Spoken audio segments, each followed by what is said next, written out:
What's up, guys? It's D22-soso, Wayne Chiang on the Live by Poker Stream. This is the PokerCraft podcast. My VIP guest is the lovely Kristy Arnett. Hey, VIP. Oh, I feel so special. Oh, you're always VIP. You've been around the poker world for like so long. You were, doing stuff for like Card Player and the tournament scene, obviously in Live at the Bike, and you have a poker YouTube, but you're moving on to a different YouTube now. So Yes. let's get your poker story and then move on to what you're getting into now. So my poker story starts 15 years ago. I was 19 and I started playing like many of the poker pros these days, started playing online with friends, just home games, playing for $5, trying to win some gas money. And I started playing on like Party Poker and 888. I don't know if you remember back when they had only limit hold'em. I do. So yeah, so that's how much of a poker nerd I am. That's when I was playing online, but I went through the poker circuit in my college and played all these home games, and that's when I met Andrew, who is now my husband, 15 years ago, and I sort of fell more in love with the game as I fell in love with him, and he was already a professional poker player, the first professional I ever met. And when I turned 21, we moved out to Vegas, broke as hell. And he was going to be a professional poker player, continue playing there. But of course, he was a big whale or big fish in a small pond. And moving to Vegas was so much different. And I got an internship at Card Player. And so since I was majoring in journalism and I didn't really know for sure like how I wanted to be in the poker industry, it was such a great way to get my foot in the door. Started writing articles and then did videos. And then eventually I moved to Poker News, and then eventually I left Poker News in 2014 to play professionally. And that's what I've been doing ever since. And that's why you're so unhappy now. I'm just kidding. So, for those of the audience who know or may not know, Kristy's husband Andrew is the brother of a high quality vlogger. Yes. Yes. And, it's funny because in our family, between Johnny and I and my husband, Andrew has always been the one who sort of led the way. He would go up in stakes and then we would be like, "Ooh, what's that like? What are you doing? Teach us the ways." And then we would do it and he would go through a massive downswing and we're like, "Oh shoot, that's what it's like. Okay, tell us what to do when we go through our down streaks." But he was, for the most part, just playing cash games, not really in the spotlight in any way. And he started to when he went deep in the main, and then also when he started playing it live at the bike and he got in some hands with Harry and started playing higher stakes. And so it's interesting because Johnny and I are both sort of, we like love to talk to people, be on camera, and he's more of this wise sage who is the one who really showed us the ropes in poker. I remember watching a Johnny Vibes vlog talking about Andrew and about how Andrew's like, the figure that leads the way, creative, like super brilliant, and just like Johnny just like credits a lot of the process of life through Andrew. Absolutely. Yeah. And it's so great. And I know that Johnny has spoken about this before. I think he was recently on a podcast, but poker and of course life is this crazy roller coaster with major highs and lows. And when you have people who are by your side in that way, especially when in poker, the cards, even if you're not, if you're running bad or whatever, you second guess your own abilities. And when you have someone who can just reflect back at you, like, you're going to be okay, you're all right, you're strong, you're going to get through this, it makes such a difference. Absolutely. Like, that's a common topic. Another topic that you are super familiar with is poker players dating poker players. I don't know. This is funny. I don't know if I would have been interested in Andrew if he was a bad poker player. Hmm. It's really unattractive. I not gonna dispute that, but I think one of the experiences when poker players date poker players is like when it's going well, it's great, but when one person's on downswing, it's bad, and when both players are in a downswing, it's really bad. Yeah, I no, I'm just kidding. Actually, you know what's the thing about poker, the what's great about poker is that in the span of 15, 20 minutes of watching someone play, you can tell so much about who they are. So it's not necessarily if they are good or bad that was attractive to me. I take that back. But when you can watch somebody get lucky on someone else, are they gloating? Are they like puffing up like, "Oh, I'm so good?" Or when they're winning pots, do they suddenly have chirping chips? And when they lose, how do they handle getting set back? And I think that's really what so fascinates me about poker is because you can learn so much about somebody. And of course, when you play, like we're always reading people. It's just kind of, it's probably one of the things that attracted us to poker in the first place. But so when you have two poker players who have found a way to be successful and then they come together, if you're successful, you by nature have to have learned to withstand adversity.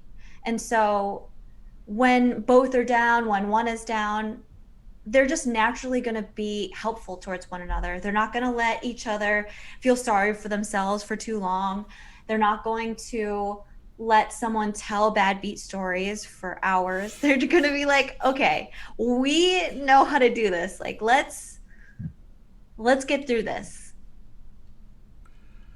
Wow, sounds like you guys really have it down because most of the poker relationships that I've heard of are just like when both people on downswing, one of the pitfalls. And I had Ronnie Bardo on PokerCraft recently said he would, he knew you guys really well and Johnny as well.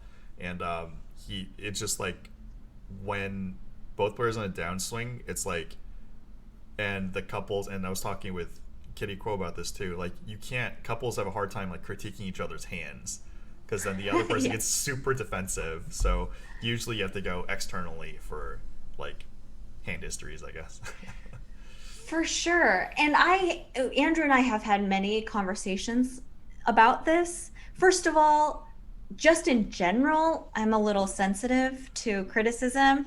I know, I mean, we might talk about this, and I'm curious to know how your parents are, but in my family, my mom is the prototypical tiger mom. And even if you guys aren't Asian or don't have Asian parents, you might be familiar if your parents were always pushing you to never be mediocre, to do your best to get A's. B's were not acceptable, or that you always had to be perfect in some ways. So that's how I grew up. And I constantly am looking or thinking I'm being criticized or that something is wrong with me because it's like my defense is just how I grew up. So even if Andrew is just trying to be helpful, like, hey, want to talk about this hand? I'm already like, why? Why do you want to talk about this hand?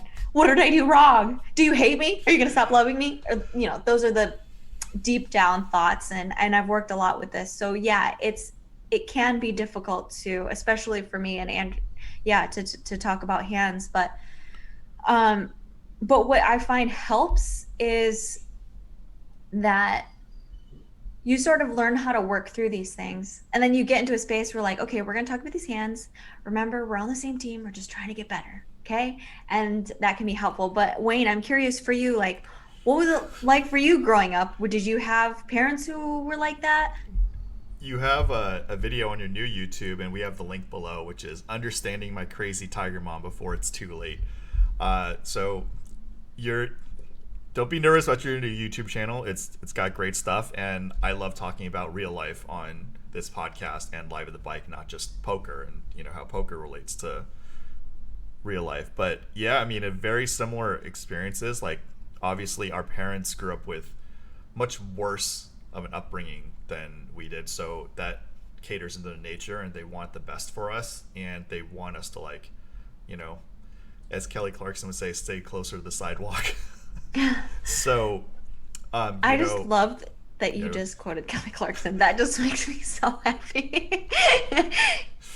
but yeah, it's I try to communicate with them just like you did with your parents about, and I've known Marie Ho since college and I know their family very well. It's a very similar boat where it's like our families want the best for us. This is this uncharted territory, which is poker, which is a human phenomenon. Like it's chess and poker are games that are part of humanity, and as long as the human race exists, knock on wood, for the next 50 years, um, it's it's going to be around. So that's what I tried to communicate with them. And after it's like you over 15 years, like finally kind of getting through, and it's like I understand that it's not their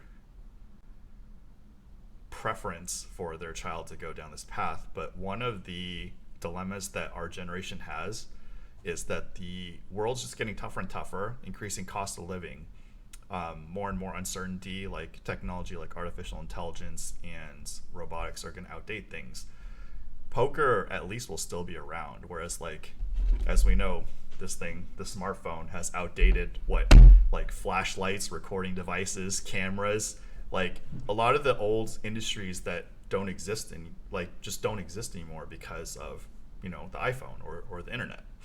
So I tried to communicate to them that poker is just one of the things to do. Like, you were doing broadcast, you're, doing YouTube. You have all these other things. It's not like you put all your life into just poker. It's like you're expanding, other people may not know that you love writing as well and storytelling. So that's an aspect where I think if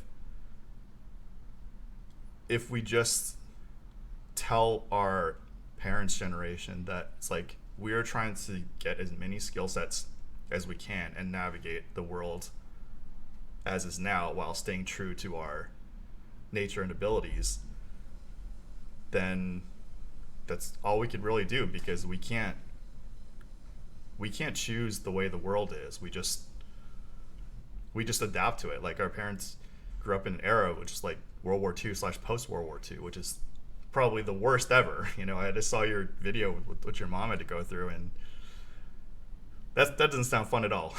So Yeah. guys, check out her video first. And it's basically our parents sacrificed a lot to give us a good start, and I think it's been a rough journey for us to communicate the changing world, but Right. we got to try. And I think you've definitely succeeded with like your mom, it seems like, or at least gotten to a point where it's better. Yeah, that video, oh man, you said so many things I really want to touch on. And I think that, well, first of all, I love when you mentioned that you talk about life also in poker. One of the ways that you become a better poker player is to, one, understand who you are and why you are the way you are, which is mostly your upbringing. We have beliefs about who we are and how we interact with the world that can tell us and inform us so much about our decision making in poker, the way we tilt, what tilts us.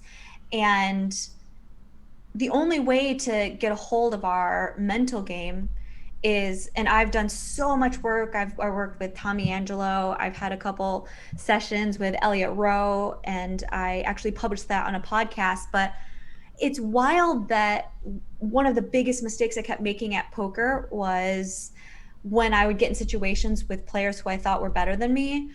I would always think that they're trying to bluff me or run me over, and I would make these crazy calls. And then, like, we did this session, and it all came back to not wanting to make mistakes, or thinking that if I'm not admired that I wouldn't be loved, all this stuff, all back to my mom. So it's crazy. So while we're talking about life, it is all related.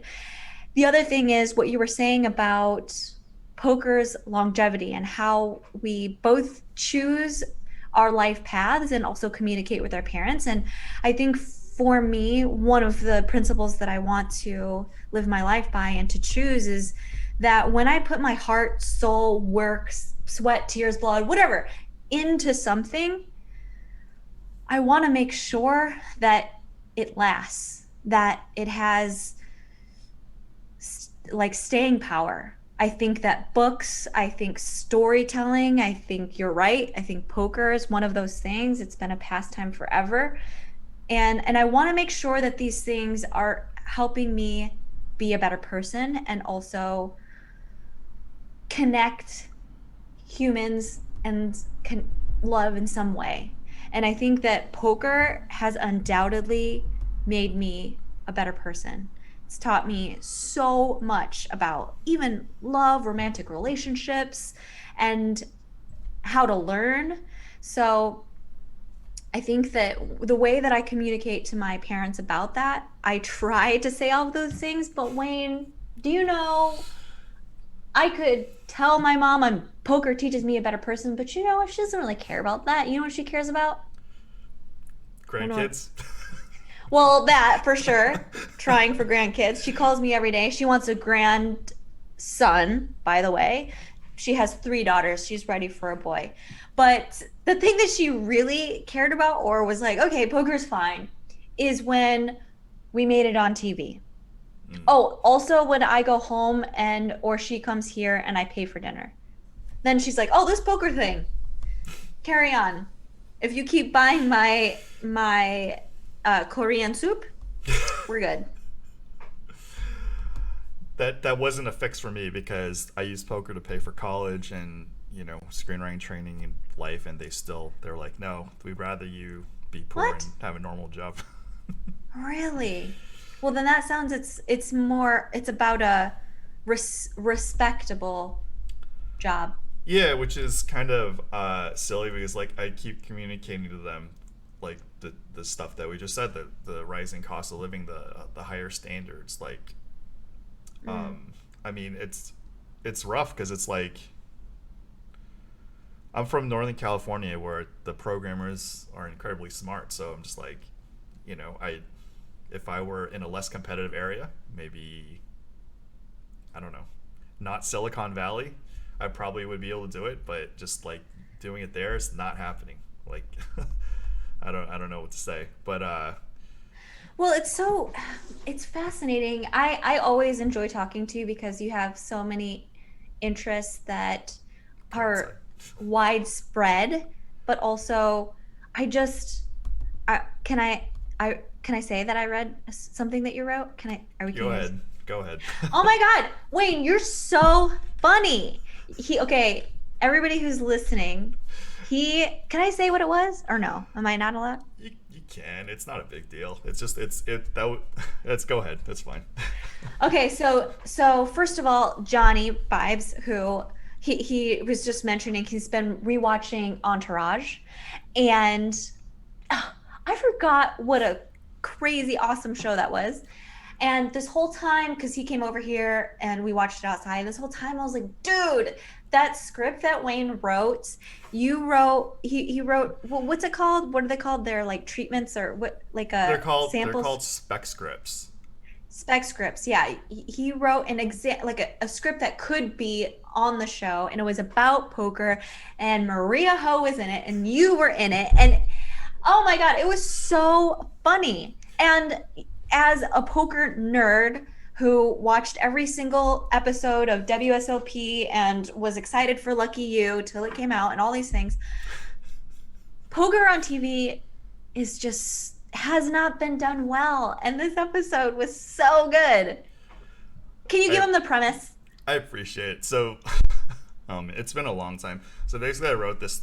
So for people who don't know the writing aspect of the Hollywood industry, and I did mention if you want to get into it, I could help guide you at least the initial steps, and then when it gets to the medium stuff, that's past my pay grade. So if you want to be like a TV writer, what you do is you write spec scripts. So established shows, say like Entourage or like Friends or something like that, you write a sample script, and this has got to be like your best effort like you got to just like blow the best episodes like out of the park, so they know that you're good at what you're doing. And the reason they do this is because everybody knows these characters. Everybody knows, you know, Vince, Drama, E, Turtle. They know like Ross, Rachel, and stuff like that. So when the reader reads this, they're like, oh my god, this guy really knows the characters, guy or girl, really knows the characters, has a slamming story. So this is what you do: is you write these spec scripts for other shows, and then you submit them so another showrunner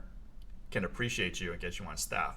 But you cannot get in the show that you write for. So I wrote a script for like Entourage and How I Met Your Mother. You do not send those scripts to the showrunners of those shows, because those showrunners will not be impressed, because they know those shows backwards and forwards.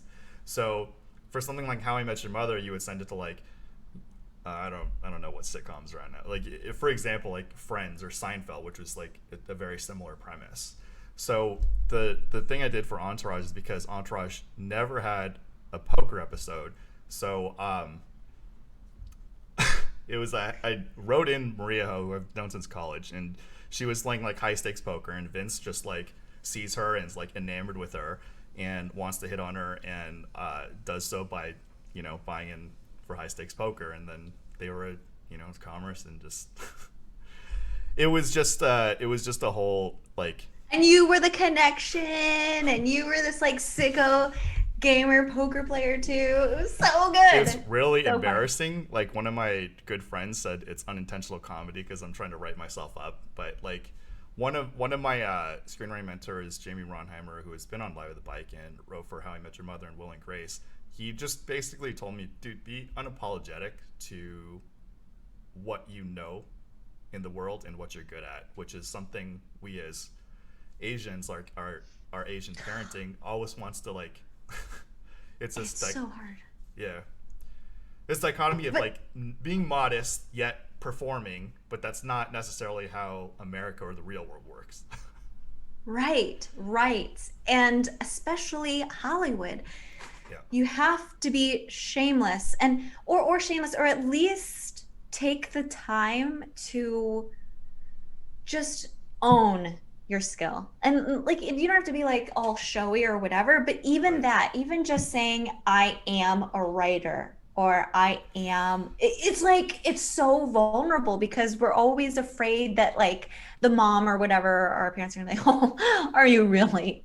Well, I don't see your name on the credits yet, so I don't think, are you really? So for sure. And it's something I've had to work on too. And for so long I've done poker media and done poker vlogs and stories, and with this YouTube channel, starting from scratch is so scary. And it so hurts my butt all the time when I know that I could post something about poker and it would get at least a few hundred, maybe a couple thousand or a few thousand views. And now that I'm starting in this completely different niche or topic, and one is storytell, and I'm starting over, it's like, oh, it hurts and it's hard. But again, like I talked about in the beginning, and what you were talking about with the longevity of poker, is that at least for the longevity of my happiness and the rest of my career, this is the type of work that I know I want to do. So the time is going to pass anyway, so I have to start. So I'm starting now. But I do also really want to say that it's interesting how your whole body language, your tone of voice, the way that you talk changes between, you're like, I mean, I guess I could just like do programming or something, like if I learned something on Valley or whatever. And then you're like, oh, and then in this show, the showrunner, and like, oh, blah, blah, blah. So there's a difference. And I think that we all should pay attention to the difference of where we just naturally gain our energy. And for poker players, if you are, and this is something I've had to ask myself, when I go play a live poker tournament, I walk in like, it's freaking time, like it's day one, let's go. And then when the quarantine happened, I was like, what am I gonna do? Like, I can't go play live poker. Maybe, I guess I'll just play online. Literally every time I went to go sit at my computer or open a poker app or something or online, I was like, I'm sleepy, I'm tired, this sucks, I just was like, I just woke up, why am I tired? And that I just being curious about that was what led me towards these different paths. And so for now, while there's no live poker, I'm just writing, I'm creating these videos, and I'm so happy and I'm so excited about it. But I know that many poker players ask me all the time. They're always sending me questions about how to like rekindle my passion for poker, or hey, I think I'm like losing how excited I was. And I would say, like, pay attention to those couple of things. Where does your energy naturally lie? And also, are you stagnant? Because if you keep learning, that's another thing that helps. But I just encourage everybody to just really be curious about their energy. And I don't know, how does that feel when I say, like, I noticed a difference when you talk about those two things? Well, you are very good at reading people, so you read me very correctly. There was a point in my time I was interested in computer science, and then partially was like it dropped off, plus a lack of skill. Like, and being Asian and me being from Silicon Valley, my standards are incredibly high. I know I'm not a dumb person compared to the rest of the world, but I've seen some like 10x programmers that are just like so brilliant and so interested that if I was passionate about it, fine, but like I'm kind of lacking in both. But to touch up on what you said, like your videos, like I give you huge props for being courageous about tackling a lot of these like vulnerable topics, and it's going to help like a lot of people going through very similar things, especially in the Asian culture. They want to hide like these like challenges, I guess, whereas like if people just talk about them, they can help their own lives, everybody's lives. And content creator, and we face so much negativity in the public as creators, but we know as content creators it's because like we put ourselves in a vulnerable position, putting ourselves out there, and hope that we create something of value to this world. And those people firing shots at content creators just don't create anything. And I think obviously men and women have sometimes a hard time understanding each other.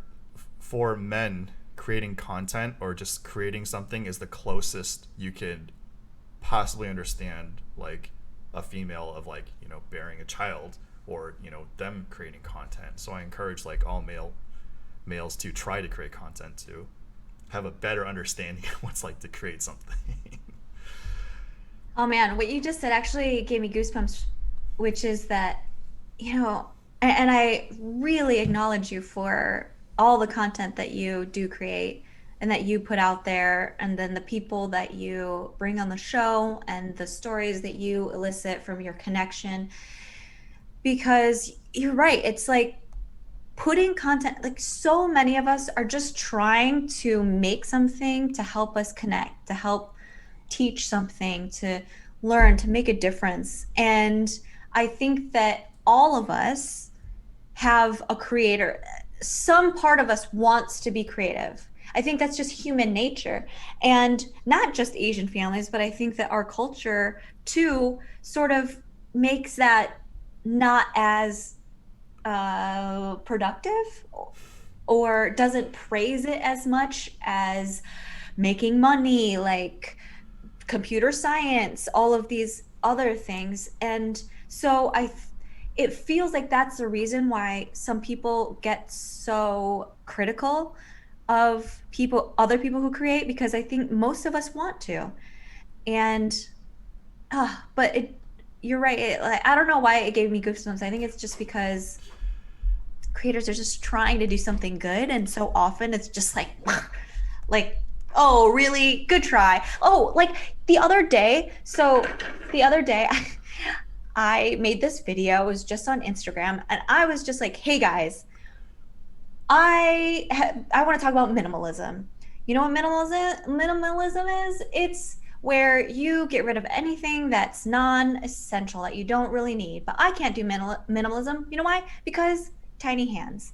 I love tiny hands. And these are not essential, and I just like having them. I just made like a funny, quick like thing because I thought it was funny. First of all, it's true. I like tiny hands. I have them on my desk because they make me happy. Hey, Wayne. Hey. Uh, and someone commented and was just like, this is forced. This is stupid and you should be shitty and you should be shitty embarrassed or something like that. And I was like, okay, maybe it didn't hit right. Maybe my video sucked. Maybe it wasn't funny. Maybe it was forced. But like, all I was trying to do was to make somebody laugh.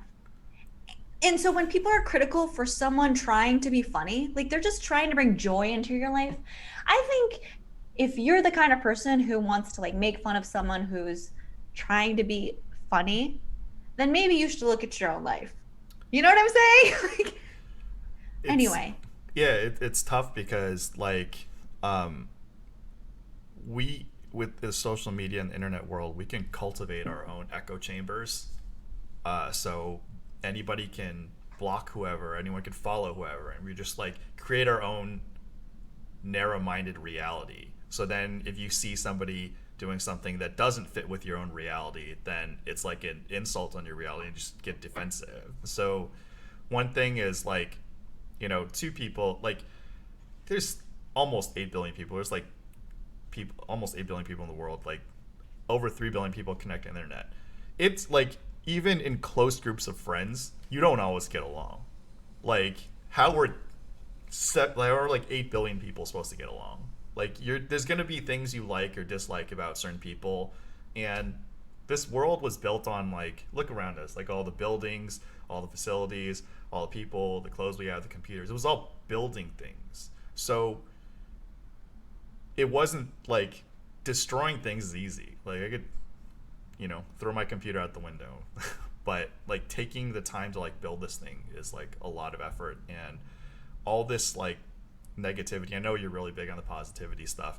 It's like this is what it's about. It's like say you don't like somebody else's work or project, if it's building towards something, why don't you just leave them alone and let them build, and maybe they'll build something good. Like what you were talking about, your content, say somebody doesn't find your sense of humor entertaining, they could just be a better person and just like not watch. They just like don't have to say anything because you clearly have the audience. You have a lot of talent with storytelling, content creation.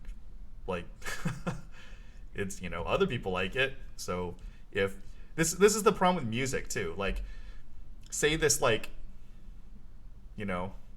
Selena Gomez or something has a hit signal and it's got like 1 million thumbs up and like 10,000 thumbs down. The guys with the 10,000 thumbs down, they better look in the mirror and be like, oh, I'm the one that's missing something, not the 1 million thumbs up. Yeah. There's, oh, the man, there's so many things that I want to say. There's just, well, first of all, no, I just, whenever you talk, I'm just like, yes, yeah. And like, listening is a skill. And I just get so excited when you say something but I have to like reel it back and just listen. But art is not meant for everyone to enjoy. Otherwise, it would just be bland and nobody would really like it. If some people don't like it, then nobody's really, really going to like it. And the thing that you said about building is just like, because these are poker players watching. Do you know how hard it is to grind up in a session? Unless you're getting hit in the face with a deck, it's like, oh man, you just gotta sit there and you grind, and then just like the chips, just like.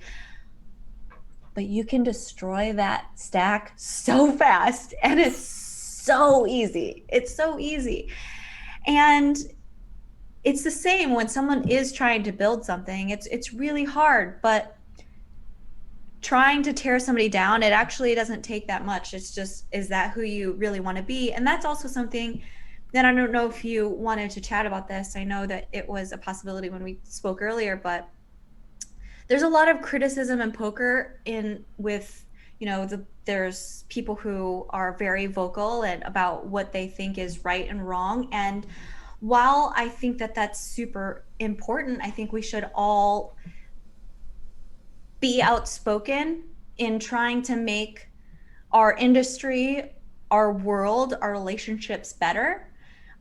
Specifically, I'm talking about Doug Polk, and there's issues with Sean Deeb and Johnny Vibes, my brother-in-law. And I think the question that I am always asking is, is the way that we're speaking about this topic going to move us forward?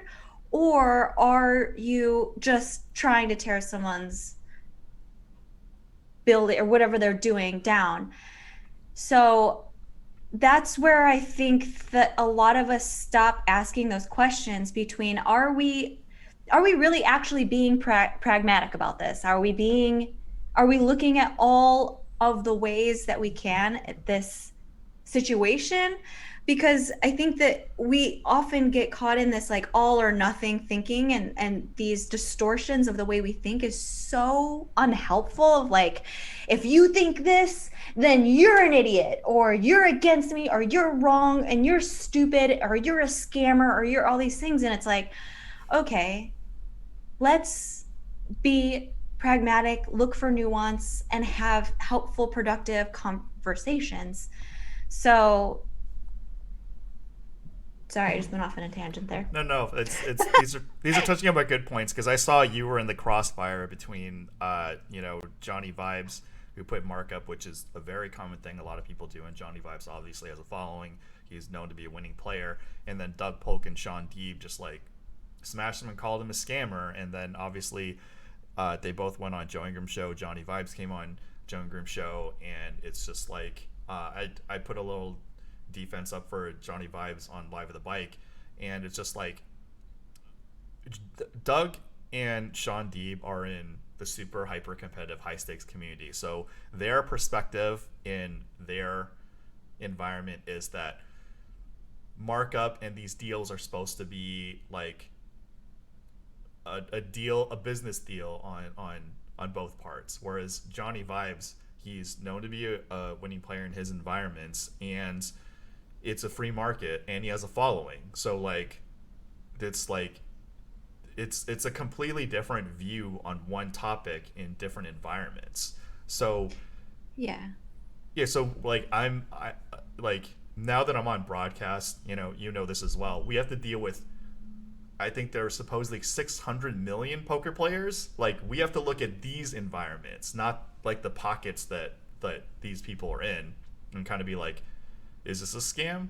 Not really. It's a free market. Like if Johnny Vibes was saying, oh, like I'm gonna do 1.3 markup on these 25k high rollers and only play those, maybe that's not a good deal. Maybe it's, but like the environment that he set out to is for these like 600 million poker players.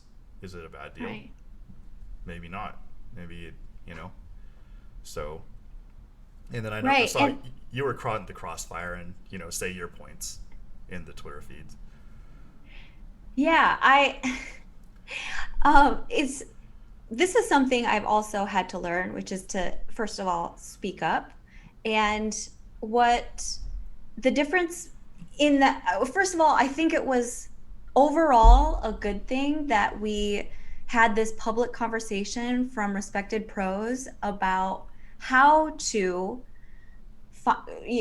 pick markup, what to look for players if you want to invest in other players, what you should look for in terms of markup if you want to get value, if you just want to sweat. It was a conversation that definitely needed to be had. Before that, there's lots of gray area, there's lots of unknown, but there has never been a consensus among the poker community that markup is specific to what your ROI is. And also, when you talk about multi-table live tournaments, ROI is so incredibly difficult to calculate in the first place, and you're going to be off by like some margins because your sample sizes just have to be small.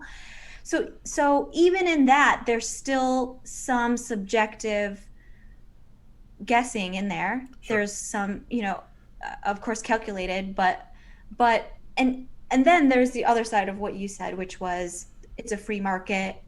People will pay a certain price. And I think Bill Perkins was also very clear about it's a free market. That's, people will pay this.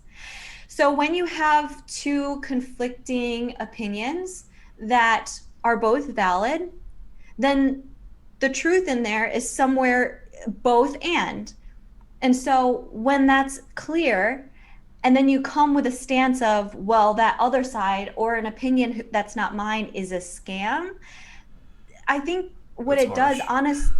well, it also discredits you because that's Yep. not, there's no way that you could know that you're right or wrong. And so that when you call scam, it's like, but so many other respected pros see this as a free market and that it's within or whatever. So but overall it was a great conversation that had to be done. And then also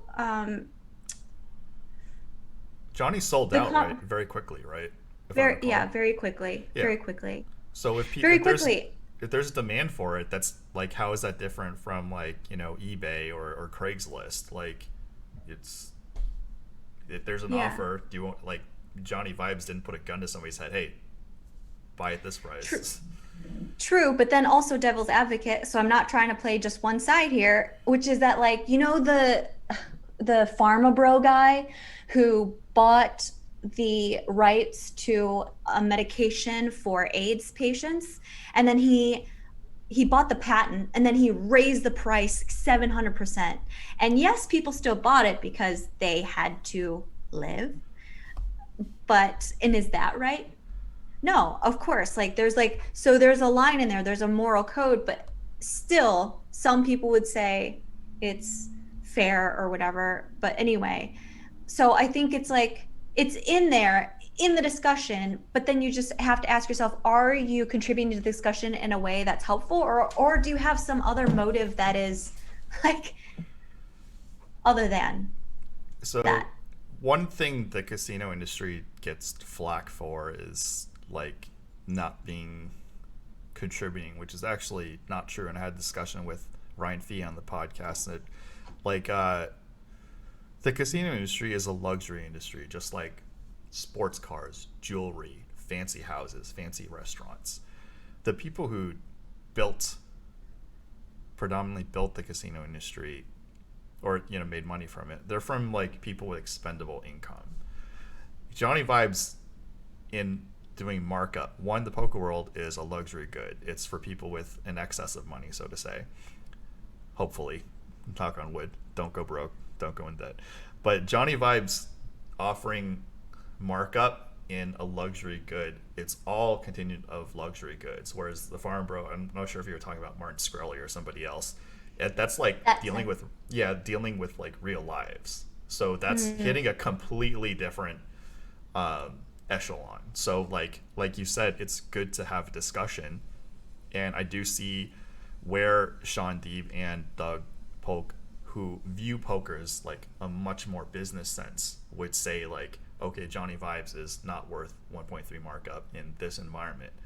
mhm. Which, from an investment point of view, 1.3 is really tough to hit. So that might have been true, but Johnny Vibes again also has a fan following. Like if people want to sweat Phil Hellmuth, Daniel Negreanu, Doug Polk, or or just like just anybody with a fan base, it's past. It's definitely past the threshold of I'm giving you value for this price. There's an added value on top where like Johnny Vibes clearly has a lot of fans. Like why would they, not pay, like Johnny Vibes has to put. I think Johnny Vibes mentioned this as well. Like he has to put in work to like So much. right for his content plus Right. like putting this package together. So he should get compensated a little bit for that. That's something that's part of the equation as well. Yeah, a lot of people in markup have said, well, I have to travel to this tournament, I have to pay for my lodging, and that's part of the markup too. And so when that's common practice, that's like also part of the argument that's not exactly strictly for ROI. But Yep. yeah, I agree that they're super smart. And I have watched Doug's videos forever, and even with the whole Daniel Negreanu thing, I they all make great points, which is part of the reason why it's difficult, why I think for some people it's difficult to decipher how how we consume people's content, and then just take it as our own because they make such great points. But I think we all, especially in this day and age with all the political arguments and all of the things that are going on that are triggering and just very difficult to swim through, I think it's important to start to figure out ways in which we ask our own selves, how does this feel to me? Like, what do I believe? And not just take people who seem like they know the best or the most just because they maybe have the biggest platform or the biggest Yes. microphone Yeah. or the biggest voices, and ask ourselves tough questions. And I know for me, it was, and I said, just mentioned this before, like it's been a practice to speak up. It's been a practice to know that my own wisdom and my own experience can inform my opinions rather just than just taking those who I have admired before and just taking it as my own. And I mean, Daniel's one of those people. And this is something that I think is that I really wanted to talk to you about. And I hope that's okay. But I think that it's hard when you realize that your heroes are human. And Daniel has been one of those people for me. Is it okay if I tell the story of Daniel being my Sure. hero and Sure. becoming Yeah. hero? Why wouldn't? this is this is your voice. Um, okay. Well, so when I first started playing poker, I watched ESPN and like everybody was amazed when Daniel would be like, "Do you have pocket threes or pocket sixes?" And they would obviously have pocket threes. We're like, dude, is this guy psychic? What does he know that I don't know? He's incredible. And you spend all of these hours looking up at this big screen TV, or you're sitting in a bar playing a pickup poker game watching ESPN everywhere, and their faces are just alive, and you're just like, man, he is my hero. Daniel was my hero. And when I moved out to Vegas and I started working for Card Player as an intern, I started writing articles and doing a couple videos. And I remember the first time I saw him, he was at the Bellagio watching, like, I think it was a Festal El Lago Bellagio final table. And I was like, oh my gosh, that's my hero. I'm about to meet my hero. And when I walked up to him, I was like, hi, Daniel. And he goes, I know who you are. I was like, what? Oh my God, what? And he goes, you're that girl with the white girl's name. And I was like, Kristy?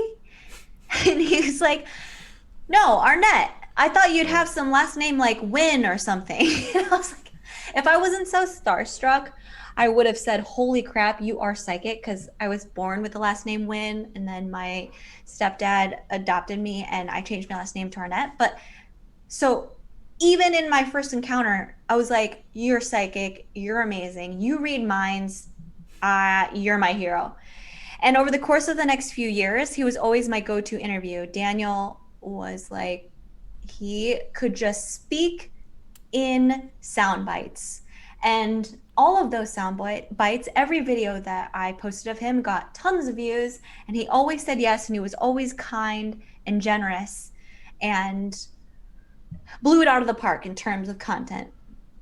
And then when my husband and I were going through a really rough time like 5 years ago, and Daniel and Antonio and all those guys were about Choice Center, and they were just like, Choice is the best, everybody has to go. I never really thought it would be for me until in my own life I started feeling like I didn't have a lot of options, and I knew that I respected them. And they told me, or Daniel and a few other friends were like, you should go. And so he even helped me with paying to go to Choice. And it was one of the best experiences of my life. And I know people have a lot of opinions about Choice and what it is. And but they also know that there are many people whose lives have changed for the better.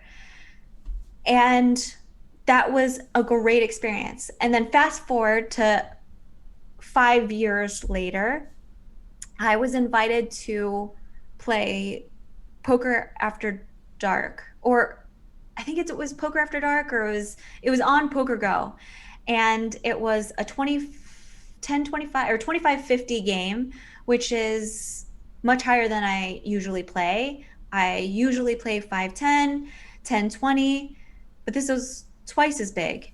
And I was sure they were going to want to do straddles, but I was invited and it was a live stream. It was on my birthday, and Daniel Negreanu was playing. Also, Jennifer Harmon, two of my biggest heroes. I was like, I'm going to freaking do it. So I sold some action and I went to go play. And Daniel, always nice to me, has always been, again, like I said, generous to me. But as we were about to play, he started saying things like, "Oh man, if I win in this game, like that's gonna be so stupid because this game is so small, it's not even fun or whatever."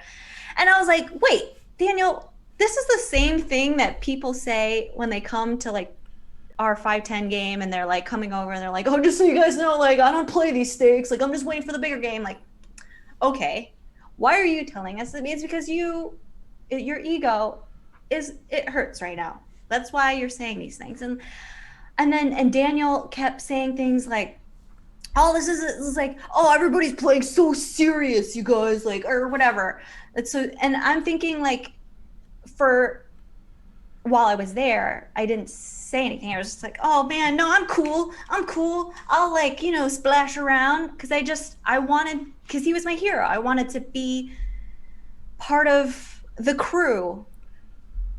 But later, what I realized was that what I really felt was, no, this is serious for me. I'm playing for a living. This is a lot of money to me. This is a shot, so to speak. And I'm playing with people who I respect. Maybe I'm playing a little tighter. Sure, there's a part of me that feels a little scared. This is uncomfortable. It's under the lights. Everybody's looking at my cards. The cameras are on, and I respect you. And it was in that moment, like in reflection, and I was just like, oh my gosh, my hero, he's just human. Daniel is human. He also has an ego. He also is not perfect. He is so many things that are both good for poker, and he's made a lot of mistakes. And I think that idolizing people is something that we do because part of us believes that when someone else is so successful in a domain that we would like to have success in, we think to ourselves, maybe that person is different than me. Maybe that person is just better than me. So we think they should be perfect.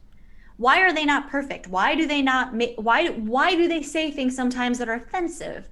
Why do they have to come apologize, or they play a hand poorly? Even when someone plays a hand poorly that is our heroes or whatever, all of us, like, not, I don't do this, but people, this, Wayne, people do it all the time in the Live at the Bike chat. They're like, like, what an idiot play.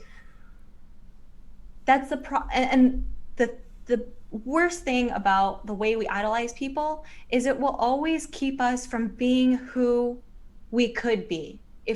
As long as we think that we're different than them and they should be perfect, we'll never attain that, or if we see them as different, it won't not be us. And there's a lot that's been happening with Daniel, and I think Jamie Kurtzetter has been public about a situation she was in where she said that she was not confirmed to have it.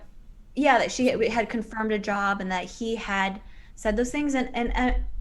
And while I haven't really spoken to Daniel in a long time, but he's just always been someone who's been helpful to me. But like, I also realize that he's human and he makes mistakes, and maybe he's done some things that and I don't know about the situation with Jamie. I just freaking love Jamie. I love her commentating, and I would Me want to too. watch her for sure. But I love so many commentators. Anyway, Joe Stapleton, love him too.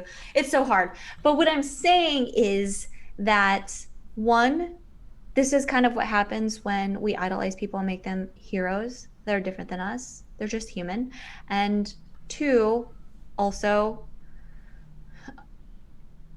I think it's important for me to say too, this people like to say a lot of things about Choice Center. Choice Center is just a place that is the opportunity to learn about yourself and grow. It's how I learned a lot of the things when we were talking about the way that I grew up and my own relationship with my parents. It's also where I and Andrew healed our marriage and moved forward. But it is in no way like a one and done thing. Like you go to this and you're just like this person who never makes mistakes or wants to fight or fight somebody or whatever. And that, yeah, that was a lot, Wayne. There's, It was you a touched lot. upon you touched upon a lot. So I've heard positive and negative things about the Choice Center. I think everyone needs to realize that again, there's almost 8 billion people in the world. Some things that work for somebody may not work for another. Like we touched up on writing, poker, computer science, blah blah. Blah. I clearly had a very not very. I definitely had a negative voice when it was me dealing with computer science. So if Choice Center works for you, great. If it doesn't work for you, if it works for somebody else, there's no need to like knock it. And that's For sure. And it definitely isn't for everyone. I like things to be so hardcore. Like, if there's something I can learn, I want to do it the most hardcore way possible. When Andrew goes to get me a green juice, he's like, "What kind do you want?" I'm like, "Just give me the most hardcore one, which is all green." So that's why I liked it. But but yeah, uh, yes, I about I agree. about meeting heroes. Like I had the opposite. A lot of people say that they realize their heroes are human, and like I agree, but I had the opposite reaction when it comes to meeting people I highly respect, because I look at like what they went through in their process and not just like their external image. One thing that, say, Daniel Negreanu, coming up from a more pre-internet era of poker, and then going through the moneymaker boom, the internet era, stuff with Full Tilt, stuff with Poker Stars, and everything, and just going to who he is, he's had to make choices in life, one to benefit himself and benefit the people around him, and do what he can with the poker world. Doug Polk, on the other hand, same thing. Like he came up in a certain era, so he views the world in a certain way. And again, we like over 600 million poker players, almost 8 million people. Whatever you do is not gonna please everybody. So you're gonna please like a certain portion, and we all have to look after ourselves. And it's kind of like that process of how they got to who they are versus in conjunction with the public image is like as a whole what people may not look at, because some people look at the internal, some people look at the external. So I have higher appreciation when I like look at, I guess, the process that they go through, and instead of looking at somebody as like just a perfect caricature of a hero. Yes. So yeah, go ahead. Oh, I was just gonna say, I just love, that's why I love talking to you. I love the way that you just naturally think. I Oh, thanks. wish I wish I and I'm learning to do this now, to become a process-oriented person. What I think one of my biggest problems is that I tend to look at results of what where I want to get to, and I forget about the process. But I actually agree that meeting my heroes and learning that they're human makes me feel more connected and at least just respect them more instead of adore them, which I think is much deeper.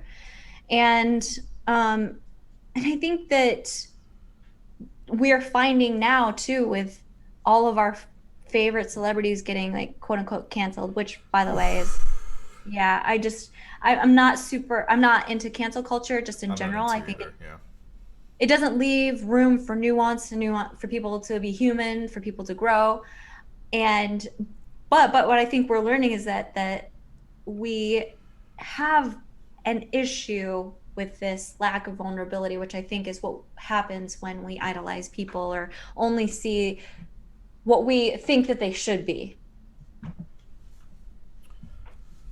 Yeah, that touches up on your new YouTube channel. Like you were very vulnerable about like your mending your marriage with Andrew. Like there were times that were just really bad. That's something I'm just like, I feel like I could never put it out there, or like I wouldn't want to. Like there's a lot of things, but clearly like you putting this out there is going to help a lot of people. And if anybody wants to like shame that video, shame on you. Like this is like a really big positive effect on people who are having relationship problems, and those are a dime a dozen. Everyone's having relationship problems, and if this even helps, it's going to help more than one person. But if it even helps like one person get through and help the future for them, it's Yeah. like a big step forward.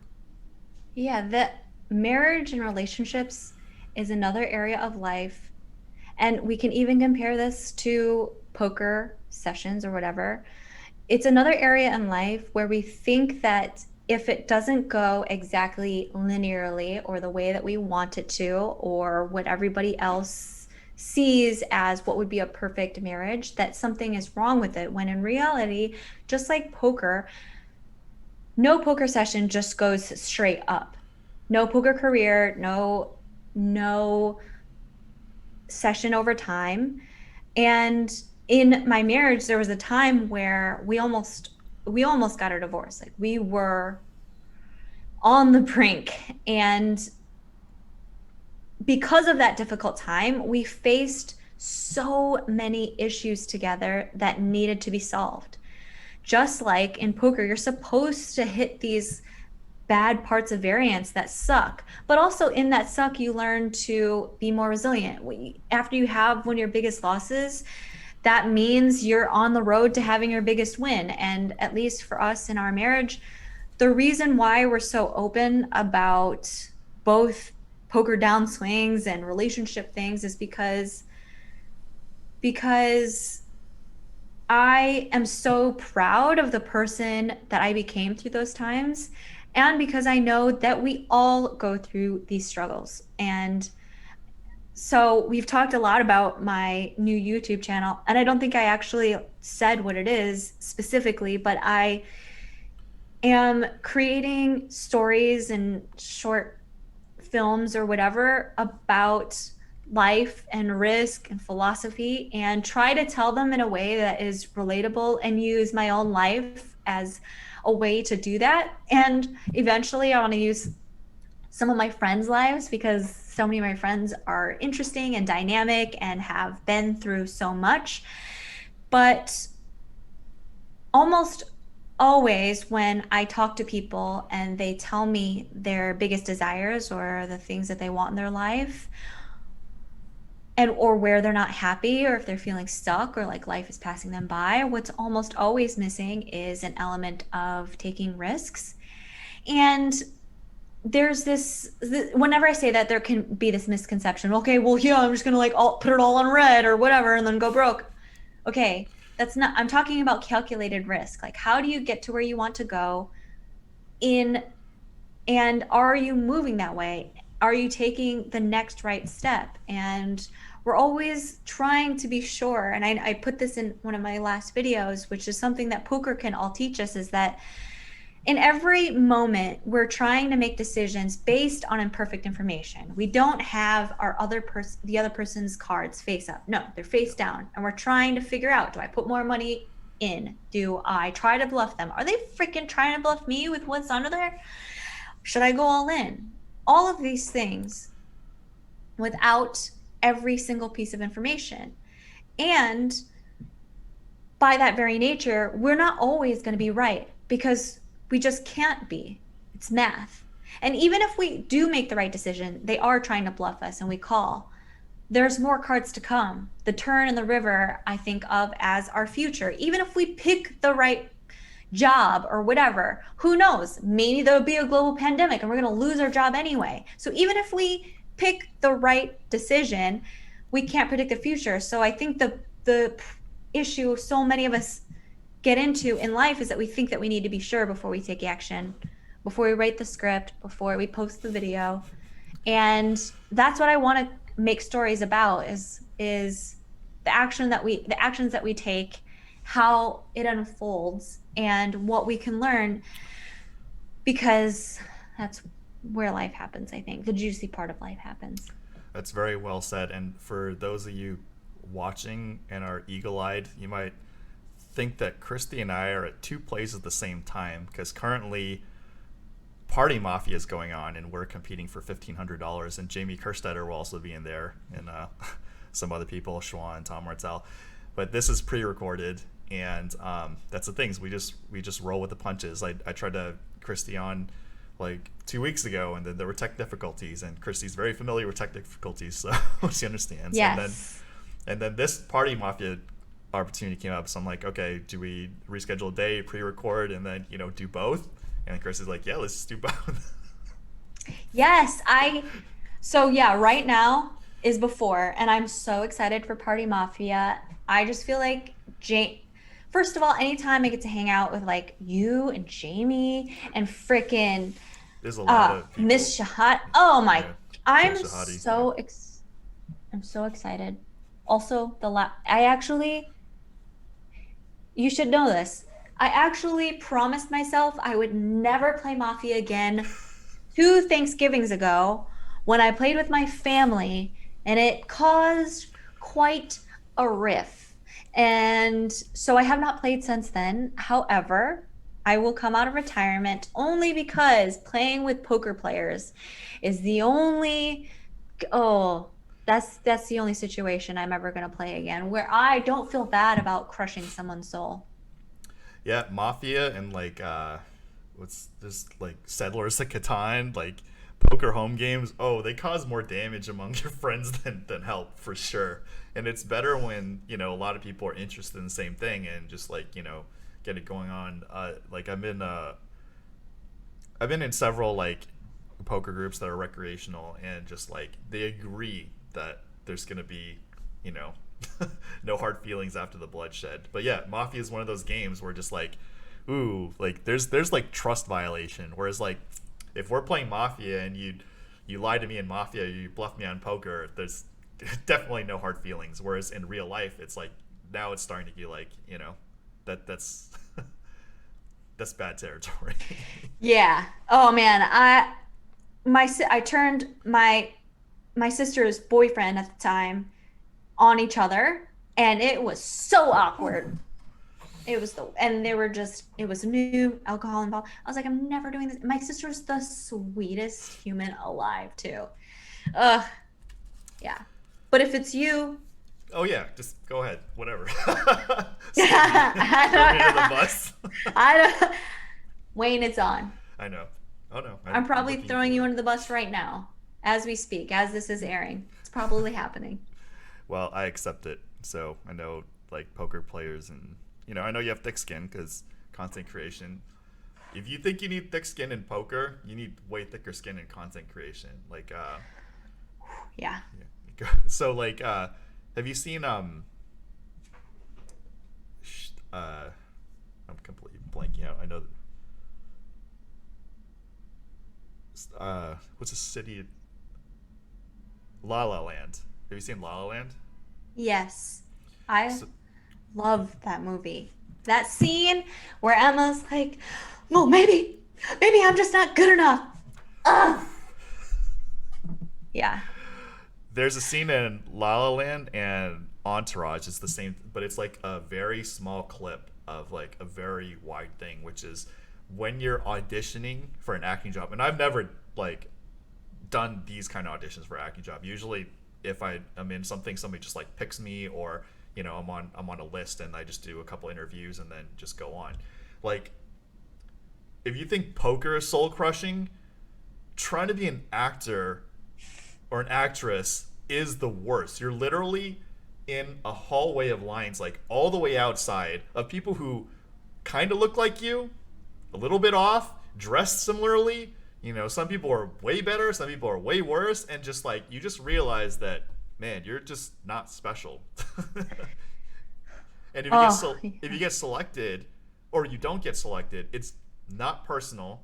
They're just trying to look for the best fit for somebody else's script, somebody else's direction, and you're just like a little cog yeah. in this thing. So that takes insanely thick skin, like way more than poker, more than screenwriting, because like screenwriting, the process is easier than it's screenwriting obviously is incredibly difficult, but the one thing you have over actors and directors is actors and directors have like one chance to make a first impression, whereas writing you could revise until to your point where you're just like, okay, this is it, I'm going with this, I can't do anymore. Whereas like acting, especially like theater acting, it's like you have one shot to make that impression, and then